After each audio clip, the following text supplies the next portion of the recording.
खूप चांगला प्रतिसाद दिला। याही व्हिडिओला चांगला प्रतिसाद द्याल, शेअर, लाईक आणि सबस्क्राईब करा। तर बघा मित्रांनो, मागील व्हिडिओमध्ये आपण दोन पाहिलेले होते, स्वर संधी आणि व्यंजन संधी। तर आता बघायचं आहे आपल्याला विसर्ग संधी। तर बघा विसर्ग संधी, आता विसर्ग याला आपण विसर्ग म्हणतो, पण विसर्गाच्या मागे अ हा स्वर व पुढे मृदू व्यंजन असेल तर त्याचा उ होतो आणि उ मध्ये अ मिसळून त्याचा ओ होतो आणि विसर्गाच्या याच्यामध्ये दुसऱ्या अक्षराला काना व मात्रा असते, त्याला उकार संधी असे म्हणतात। आता याचं उदाहरण बघू आपण। आता विसर्गाच्या मागे आपल्याला अ असतो, यश विसर्ग प्लस धन, मग यामध्ये यश विसर्ग प्लस धन, तर श मध्ये हा अ आहे, श मध्ये अ आहे आणि पुढे आहे आपलं वाला मृदू व्यंजन, पुढे मृदू व्यंजन आहे, म्हणून याच्यामध्ये आपल्याला उ आलेला आहे आणि त्यामध्ये अ मिसळून हा ओ झालेला आहे। मग याचा बनलेला आहे हे शब्द यशोधन। तसंच मित्रांनो, मनोरथचा विग्रह जर करायचा असेल तर मन विसर्ग प्लस रथ आणि तपोबल, तर तप प मध्ये अ आहे आणि ब आणि ब, तर हे व्यंजन आहे। मग ह्या दोन्ही याचा बनला आहे ओ आणि ओ बनला तर तो लागला प ला एक काना एक मात्रा, मग याचं झालेलं होतं तपोबल। मग मित्रांनो, यशोधन यश विसर्ग प्लस धन, मनोरथ मन विसर्ग प्लस रथ आणि तपोबल तप विसर्ग अधिक बल, तपोबल। तर हा एक याला उ असतो, म्हणून या संधीला नाव उकार संधी सुद्धा दिल्या जाते, म्हणजे विसर्ग उकार संधी। दुसरं आहे विसर्गाच्या मागे स्वर अ आ सोडून, ठीक आहे, व मृदू वर्ण आल्यास विसर्गाचा र होतो, विसर्गाचा काय होतो र। मग र आपण पाहिलं की चार प्रकारे लिहिता येते, कधी असा लिहितो, कधी असा लिहितो, तर कधी या प्रकारे, कधी या प्रकारे। मग याच्यामध्ये विसर्ग संधीमध्ये हा र जास्त वापरला जाते। मग याच्यामध्ये बघा निरंतर, मग विसर्गाच्या मागे अ आ आहे, अ आ सोडून म्हणजेच ई प्लस मृदू वर्ण आल्यास, आता मृदू वर्ण अंतर, तर नि प्लस अंतर निरंतर। त्यानंतर दुर्जन, यामध्ये र आहे रफाच्या स्वरूपात, दु विसर्ग प्लस जन, याला म्हणू आपण दुर्जन। त्यानंतर दुर्गती, दु प्लस गती, दु विसर्ग प्लस गती। मग मित्रांनो, पुढे विसर्गाच्या मागे विसर्गाच्या मागे ई व उ असून पुढे क ख प फ हे वर्ण आले तर विसर्गाचा श होतो, अर्धा श। तर बघा पहिले काय पाहिजे, विसर्गाच्या सोबत ई किंवा उ आणि त्याच्या पुढे आपल्याला पाहिजे क ख प फ, हे कठोर व्यंजन, क ख प फ हे आपल्याला कठोर व्यंजन पाहिजे आणि हे जर आले तर विसर्गाचा होते अर्धा श, म्हणजे श होतो। बघा आता नि प्लस कर्ष, आता नि मध्ये ई आहे, नि मध्ये ई आहे आणि ई पुढं क आहे, मग हे कठोर व्यंजन झालं आणि ई किंवा उ पुढे क ख प फ असेल तर विसर्गाचा श होते। मग बघा आता नि विसर्ग प्लस कर्ष बरोबर निष्कर्ष। तसंच दु विसर्ग प्लस काळ बरोबर दुष्काळ, दूच्या याच्यामध्ये उ आहे प्लस क बरोबर श, दुष्काळ. नि विसर्ग प्लस पा बरोबर निष्पाप, नि प्लस प बरोबर श. तर हा विसर्ग संधीमध्ये आहे. विसर्गाच्या मागे अ स्वर व पुढे क ख प फ. विसर्गाच्या मागे अ स्वर व पुढे क ख प फ, तर विसर्ग कायम राहतो. बघा इथे हेच वर्ण आहे क ख प फ, पण ए आणि उ असेल तर विसर्गाचा क्ष होतो.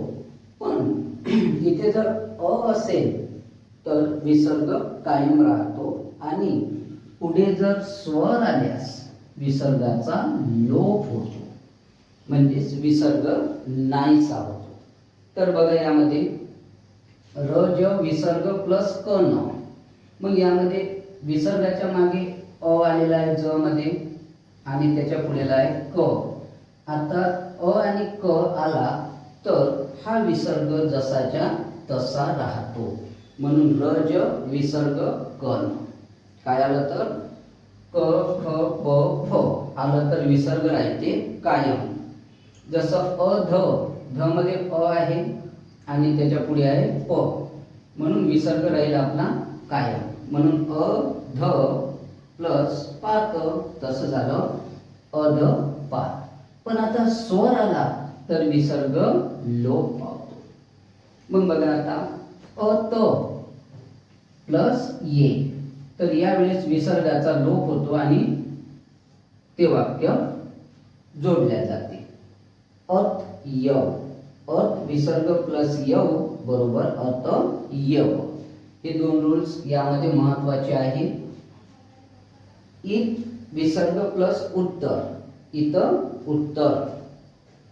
आता पदाच्या शेवटी र कठोर व्यंजन आल्यास र चा विसर्ग होतो. आता बघा पदाच्या शेवटी र आहे आणि र च्या पुढे कठोर व्यंजन आहे तर र चा विसर्ग होतो. मग अंतर अधिक करण, अंतर अधिक करण, तर हा शब्द कसा बनेल अंत करण, कारण हा बनला आहे विसर्ग. विसर्ग कोणाचा बनलेला आहे र चा. चतुर अधिक सूत्री, तर ह्या र च्या पुढे जर कठोर व्यंजन आलं तर त्याचा विसर्ग बनतो चतु विसर्ग प्लस सूत्री. स सोबत कोणतेही व्यंजन आल्यास स चा विसर्ग होतो.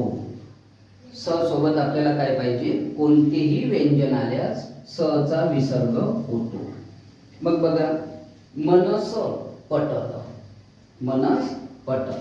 मग स अधिक प, स च्या पुढे कोणतीही व्यंजन आल्यास स चा विसर्ग होतो. मग मनस पटल बरोबर मन विसर्ग पटल. तेजस प्लस कण बरोबर तेज कण.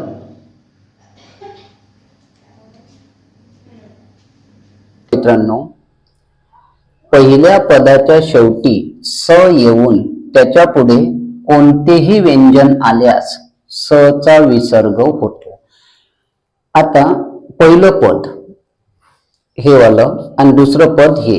पहिल्या पदाच्या शेवटी स येऊन त्याच्या पुढे कोणतंही व्यंजन आलं तर स चा विसर्ग होतो. मग याच्यामध्ये बघा स आणि हे व्यंजन, मग मनस अधिक पटल बरोबर मन विसर्ग प्लस पटल, म्हणजे मन विसर्ग पटल. दुसरं पाहू आपण तेजस. पहिल्या पदाच्या शेवटी स आलेला आहे अधिक कण, तर याचं बनलेलं आहे तेज विसर्ग कण म्हणजे तेजकण. यामध्येच र, र च्या पुढे अ म्हणजे र च्या मागे अ व पुढे मृदू वर्ण असल्यास र तसाच राहून संधी होते. म्हणजे हा जो र आहे जो जसाच्या तसा राहतो, पण तो कधी राहतो तर मागे अ व पुढे मृदू वर्ण. हे असायला पाहिजे, तेव्हा र हा जसाच्या तसा राहतो. मग बघा आता पुनर्जन्म, पुनर प्लस जन्म. मग पुनरधिक जन्म, तर यामध्ये बघा र आणि र च्या पुढं मृदू वर्ण ज, मग आणि मागे अ, म्हणजेच र च्या मागे अ आणि पुढे मृदू वर्ण असेल तर र जसाच्या तसा राहतो. मग पुनर्जन्म, पुनर्जन्म. आता अंतरात्मा, अ र प्लस मृदू वर्ण आ, म्हणजे हा र इथून निघणार नाही. अंतर प्लस आत्मा बरोबर अंतरात्मा. मित्र, तिसरा रूल आहे, विसर्गाच्या पुढे च व छ आल्यास विसर्गाचा श होतो, शाळेचा श, व त थ आल्यास स होतो. ठीक आहे. आता बघा नि विसर्ग पद चल, नि विसर्ग प्लस चल. मग नि विसर्गाच्या पुढे च आलेला आहे, मग विसर्गाच्या पुढे जर च असन तर श होतो, श होतो. बघा आता, पण तोही अर्धा असा श, आणि सही बनतो तोही अर्धा. तर बघा आता विसर्ग नि विसर्ग प्लस चल बरोबर बनलेला आहे आपला निचल, आणि नि विसर्ग प्लस तेज. आता विसर्गाच्या पुढे त आलेला आहे, मग विसर्गाच्या पुढे त आला तर हा बनतो अर्धा श, म्हणजे स, आणि इथे बनतो आपला अर्धा श. मग याचं बनलेलं आहे निस्तेज. विसर्गाच्या पुढे कृ धातूची रूपे आल्यास विसर्गाचा स होऊन संधी होते, आणि कृ धातूची रूपे आले तर हा स होऊन संधी होणार. मग बघा नम विसर्ग प्लस कार, क हे कृचं रूप आहे, मग याचं बनलेलं आहे नमस्कार. पुनर्विसर्ग प्लस कार, याचं बनलेलं आहे पुरस्कार. आणि वय विसर्ग प्लस कार वयस्कार, वयस्कर. तर वय विसर्ग प्लस कर बरोबर वयस्कर. तर मित्रांनो, यामध्ये आपल्याला संधी येते, कधी संधीचा विग्रह करायला लावते, तर कधी विग्रह करून आला तर शब्द ओळखायला लावते, कधी शब्द दिलेला असतो, कोण्या संधीचं उदाहरण आहे हेही ओळखायला लावते. तर या व्हिडिओला आवडल्यास लाईक, शेअर, सबस्क्राईब करावं. धन्यवाद.